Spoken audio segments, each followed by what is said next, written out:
उत्तर प्रदेश के पूर्व मुख्यमंत्री मुलायम सिंह यादव को मरणोपरांत पद्म विभूषण दिया गया, लेकिन इस पर राजनीति शुरू हो गई। हमारे साथ इस वक्त बातचीत के लिए मौजूद हैं मेरठ से बीजेपी सांसद राजेंद्र अग्रवाल जी। सर, पद्म विभूषण दिया गया है, पहले तो पूछना चाहूंगा किस तरीके से देखते हैं मुलायम सिंह यादव का इस तरीके से सम्मान?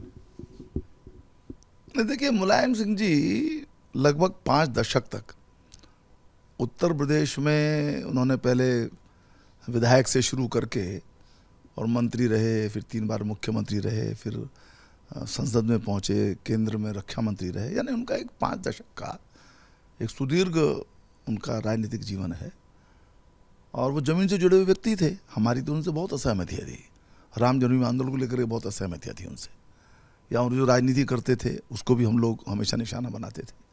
परंतु उसके बाद भी उनका जो कंट्रीब्यूशन है उत्तर प्रदेश की दृष्टि से खास तौर से वो बड़ा महत्वपूर्ण है। 5 दशक तक वो राजनीति के अंदर कभी भी अप्रासंगिक नहीं रहे वो, और उन्होंने एक किसानों को लेकर के या जो वंचित वर्ग है उसको लेकर के राजनीति की, अल्पसंख्यकों को लेकर राजनीति की। तो मैं समझता हूँ कि उस सारा जो उनका कंट्रीब्यूशन है उसको ध्यान में रख करके ये सम्मान उनको दिया गया है। सर, लेकिन इस पर राजनीति भी शुरू हो गई है। उनकी बहू डिम्पल यादव ने भारत रत्न की मांग की है, उनके भाई शिवपाल यादव ने भारत रत्न की मांग की है। तो स्वामी प्रसाद मौर्य ने कहा कि पद्म विभूषण देकर के असम्मान है, भारत रत्न देना चाहिए था।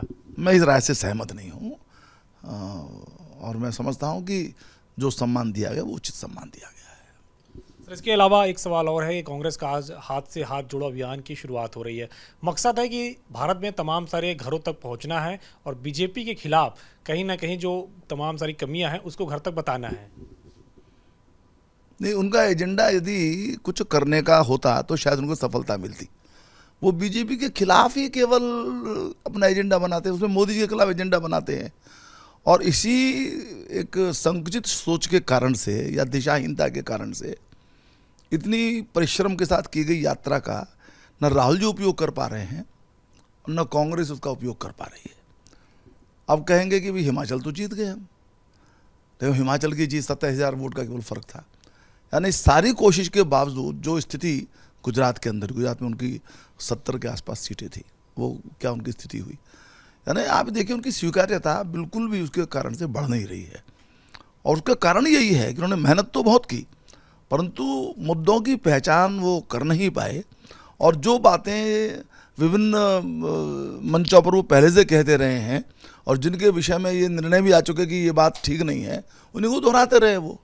वही उनके रटावे कुछ भाषण है कि इन लोगों की सरकार है और गरीबों की सरकार है। सब जानते हैं कि किस प्रकार से गरीबों के हित में इस सरकार ने, मोदी सरकार ने काम किए हैं।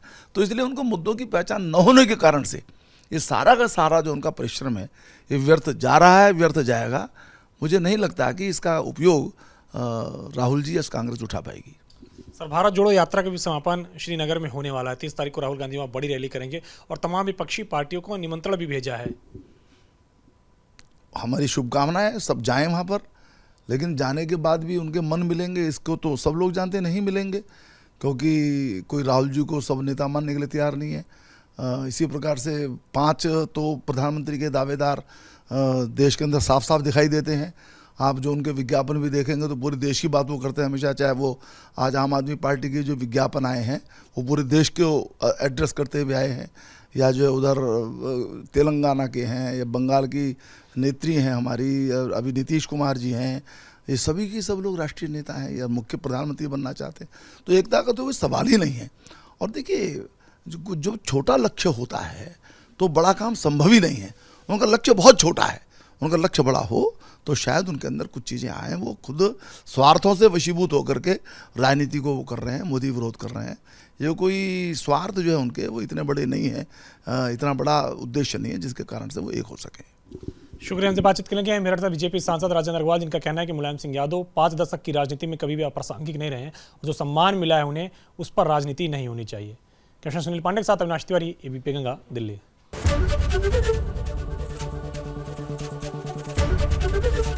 एबीपी गंगा, खबर आपकी, जुबान आपकी।